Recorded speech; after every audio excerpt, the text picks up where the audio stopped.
How you doing? I'm doing great. You know, I just lost my older brother about a couple of days ago, I didn't know that. and he was sick, but that's life. I mean, you roll with the punches and you keep going. And you reconnected with him once you got out. Yeah. Matter of fact, I went and seen him while he was in the hospital. That's what you do. You're born to die. Were you grateful that, I know you lost both your mom and your dad while you were behind bars. Were you grateful you had this time with your brother? That you were out? Yeah. Kind of like a rebonding thing. You understand what I'm saying? Because in 44 years, you only time you do, you talk to him behind a glass or you talk to him sitting at the table. To be able to understand, sit down with him and talk to him, you understand, saying, you know, natural environment, a calm environment, you understand? Yeah, we talk, but like I said, he had his health issues.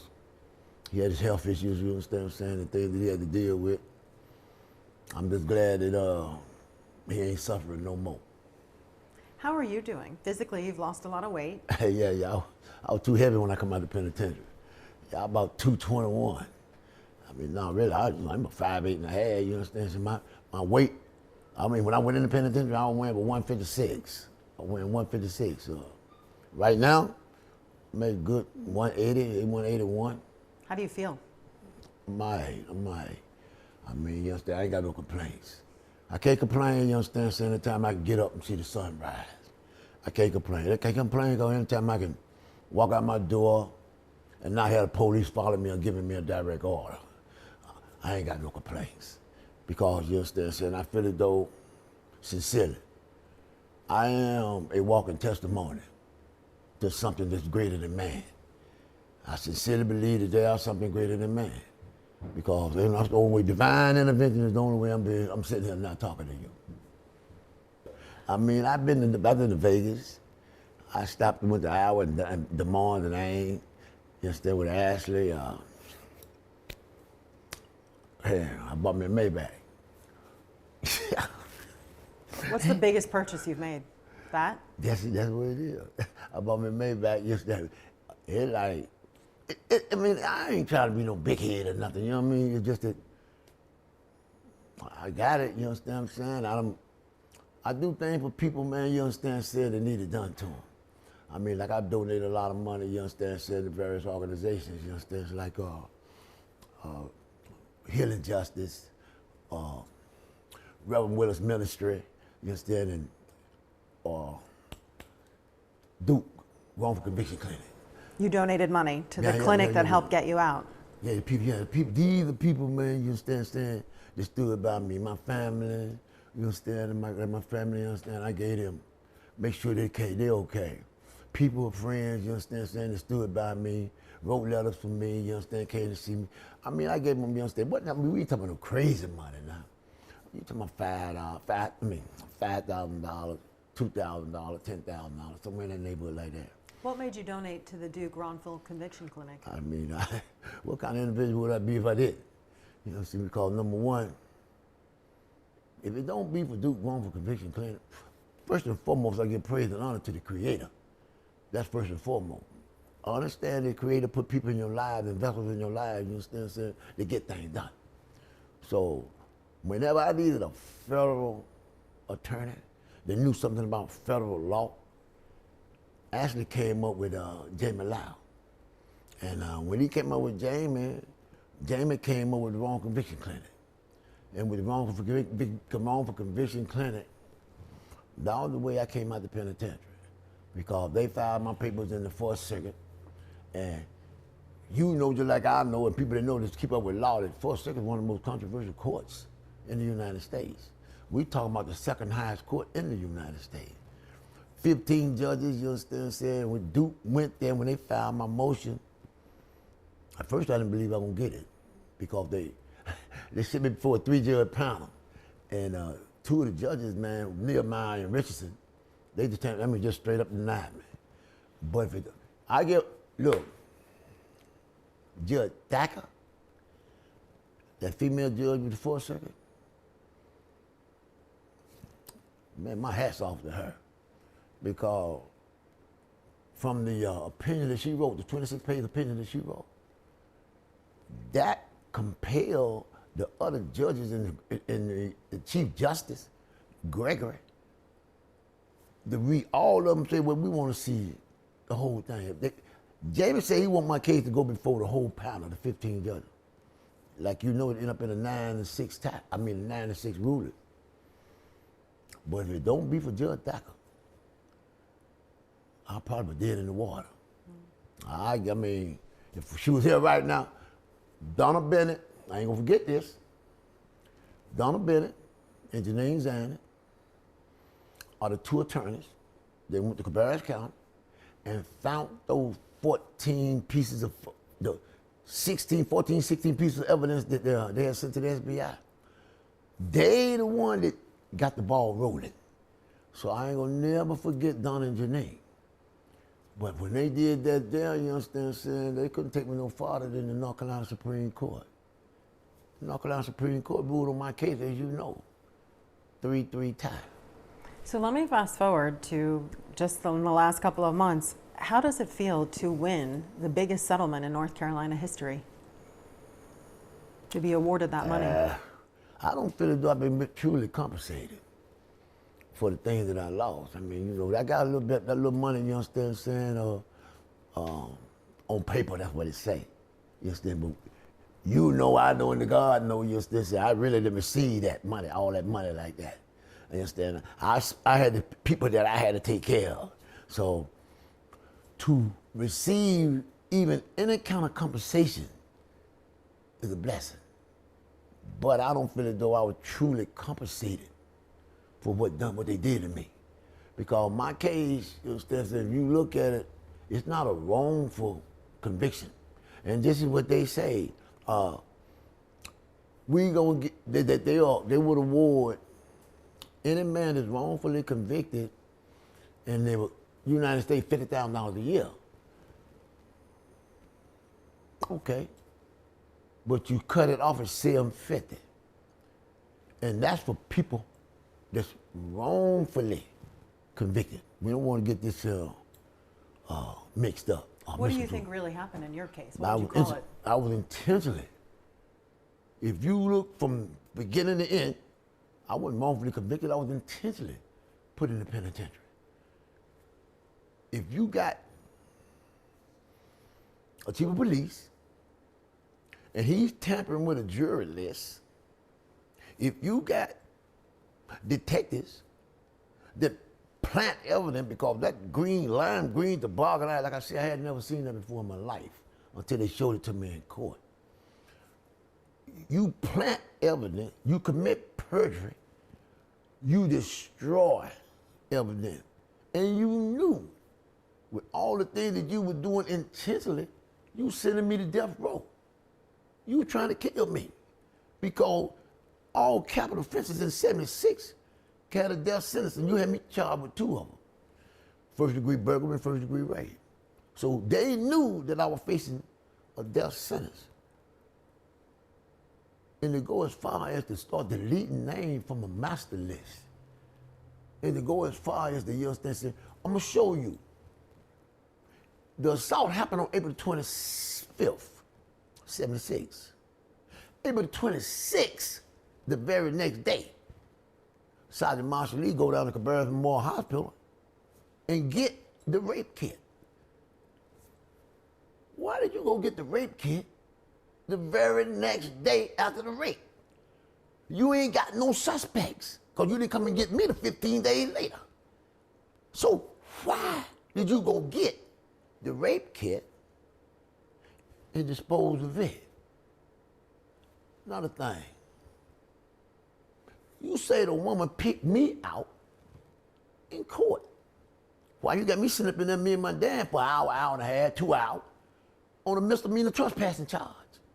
So I'm sitting up in there not knowing that if there is another individual that is supposed to be looking for a young black man. She say, when I stood up and walked down front, she signaled to Marshall Lee and David Taylor, who was sitting in the jury box. They'd been sitting there all morning.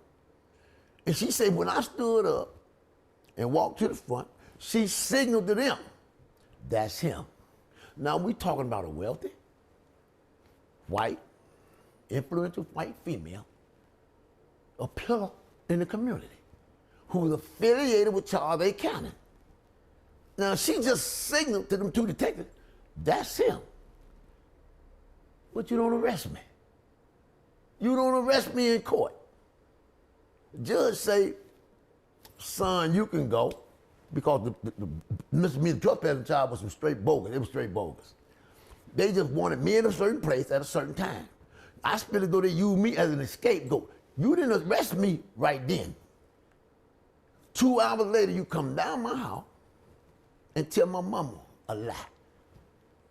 Miss Long, it gonna take me more than 15, 20 minutes. He need to sign these papers that he forgot to sign before he left on the misdemeanor trespassing charge. Do anybody need to be with him? No, Miss Long, it gonna take no more than 15, 20 minutes. I drove down and followed the police to the police station. She picked me out in court that morning. And you still ain't got a warrant when you come down my house. You still ain't got no warrant. You come down there with a mouthful of lies still.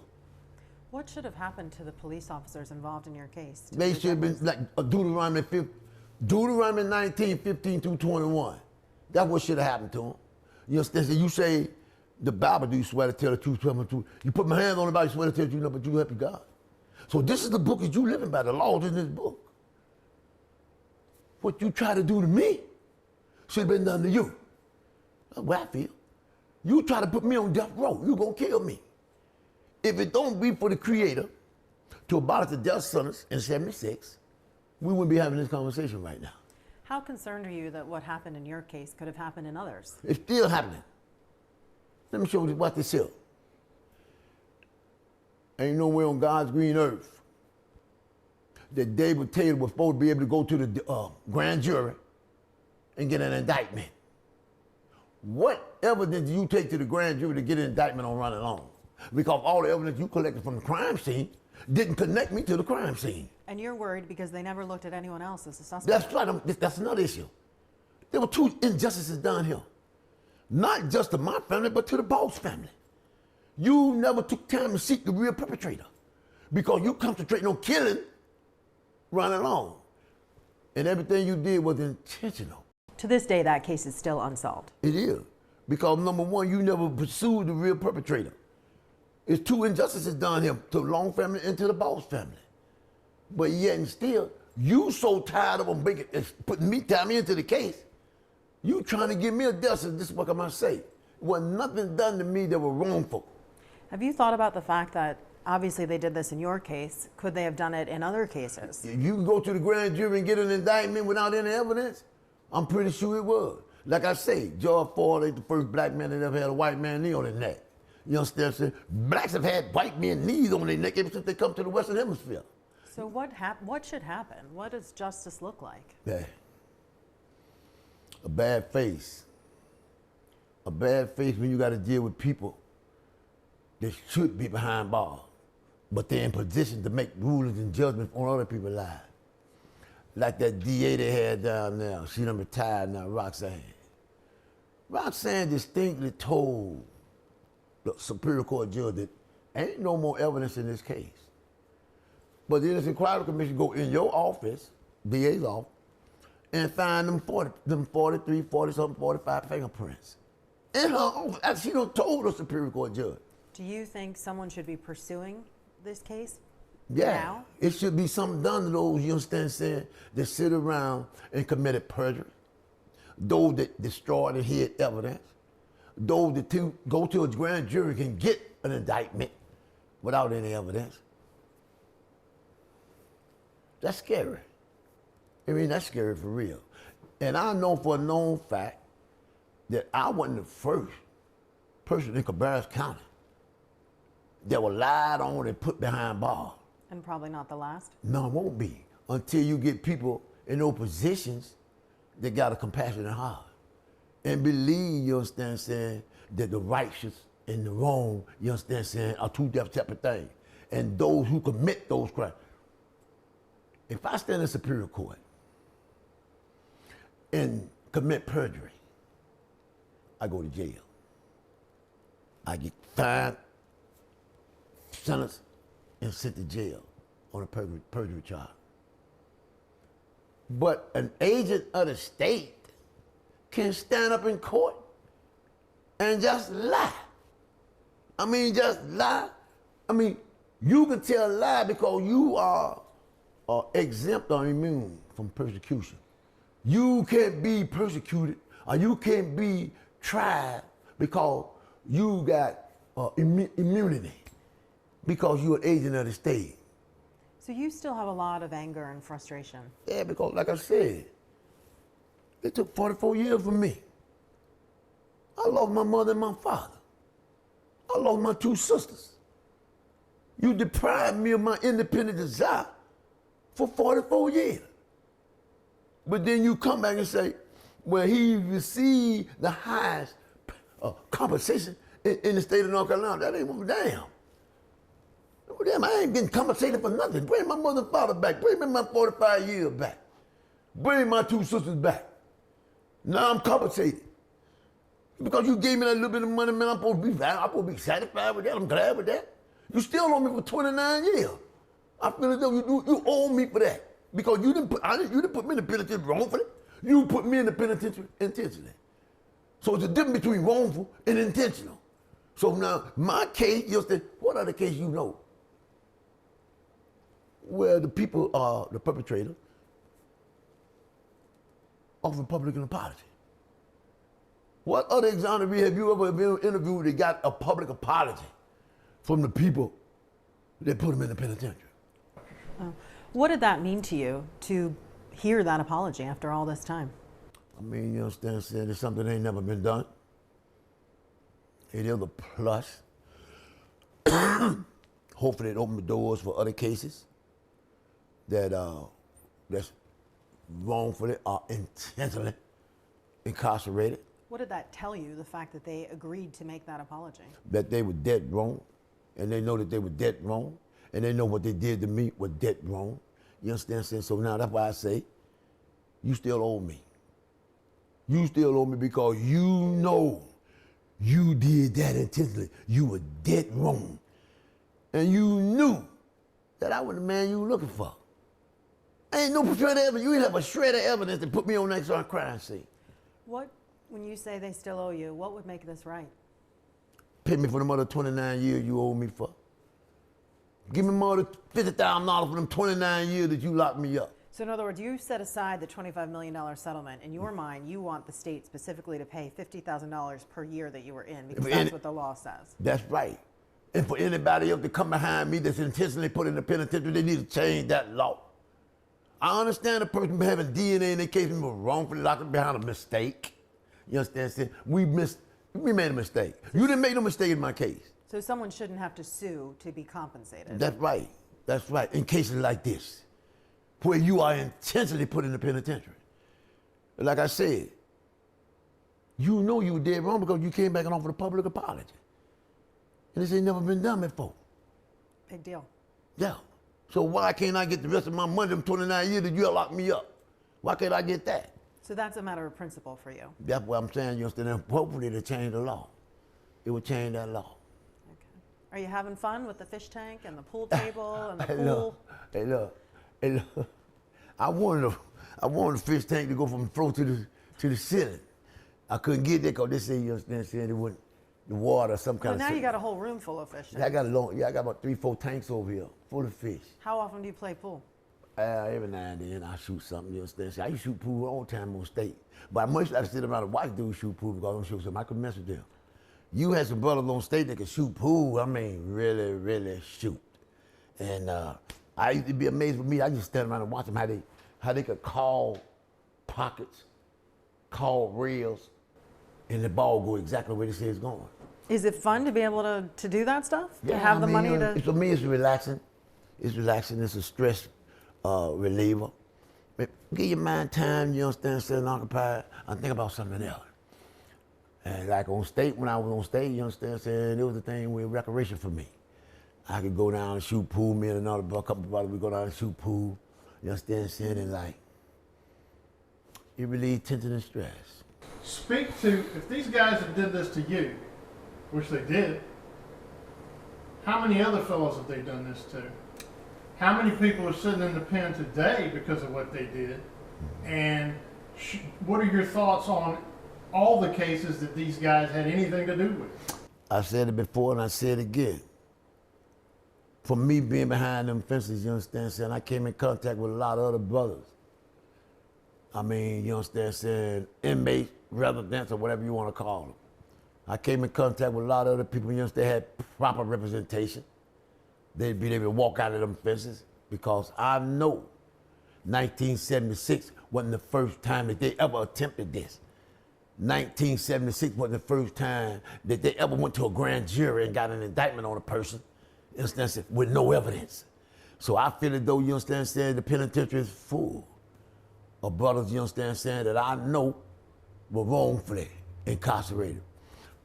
If the state ever come to you with a plea, then they ain't got nothing on you. They offer me, here I am charged with 2 capital offenses, first degree burglary. They offered me 7 years. Told me I would be back home in 3. What they were trying to do to me, they wanted me to plead guilty to them charges so I could get them brothers and sisters out in the streets out there and put it on the front page of the newspaper. Long plead guilty to rape charges. Now y'all can go home and stop throwing them rocks and them bricks out there in them streets out there.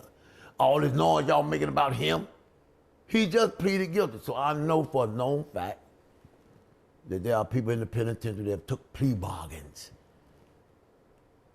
that could walk out the system if they had proper representation. I wasn't the first, and I won't be the last.